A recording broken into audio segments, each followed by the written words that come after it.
Howdy, what's up? It's Pete Thorn, and we are in Studio Brontosaurus, and today we're doing a little bit of tone matching on the Axe FX 2. So a couple of years ago I made a tone match of my Suhr SL68 amp, this amp right here, and I also made an impulse response to go along with the tone match, and it just all came together into a sound that was really similar to the actual amp through the actual cabinet.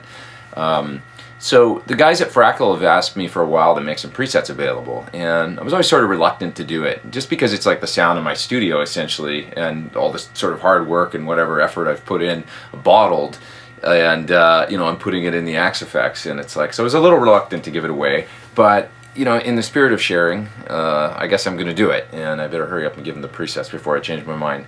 But, you know, if you guys can run with it and you like what I do and you like the sounds I come up with, hey, by all means, take these sounds and, you know, make some rock and roll or whatever it is that you play with these presets. So here's a little preview of kind of what I've come up with. You know, you see if you can tell which is the real amp. This is an SL68 tone match, along with a Weber Legacy impulse response that I just made today. And here you go, check it out, see if you can hear the difference between the real amp and the modeled amp.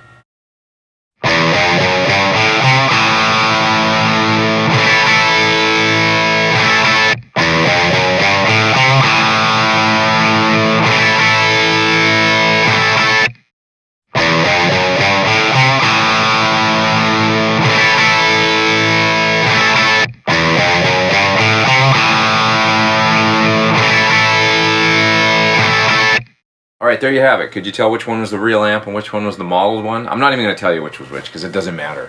It's obviously super close, and it's amazing that we can get this close these days inside the box and put these sounds in a device like the Axe FX. I just wanted to say, you know, my amps are like not going anywhere. You know, my Suhr amps, my PT100, you know, I've got some other really nice ones here, the Kelly divided by 13, Friedman. I mean, these are tools that I use every day, and I just love tubes. I love glowing tubes, moving speakers, moving air, and microphones and all that stuff. It's a big part of what I do, and it's just way too fun for me not to do. So it's rock and roll. And having said that, you know, the Axe FX is an incredible tool. You know, to be able to, say, take it to a place like South America where they don't want to ship gear to because it's too expensive, and you can go down there with your sounds in the box and just kill with the thing. Or go across town, you know, do a session, and the producer wants a ton of different amp sounds, but they don't want to pay for cartage. So you bring the Axe FX in a little 2-space rack, and it's amazing, you know.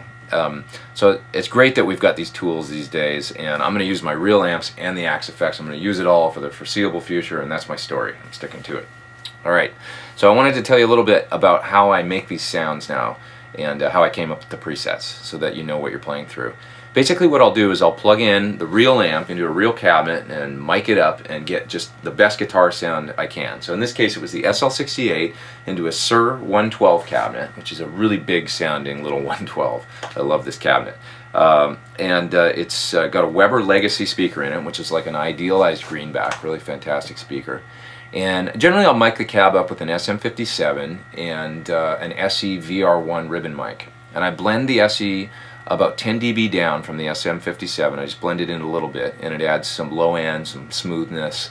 The 57 can be kind of spiky, so it just fills it out a little bit, and it makes it sound a little better to me.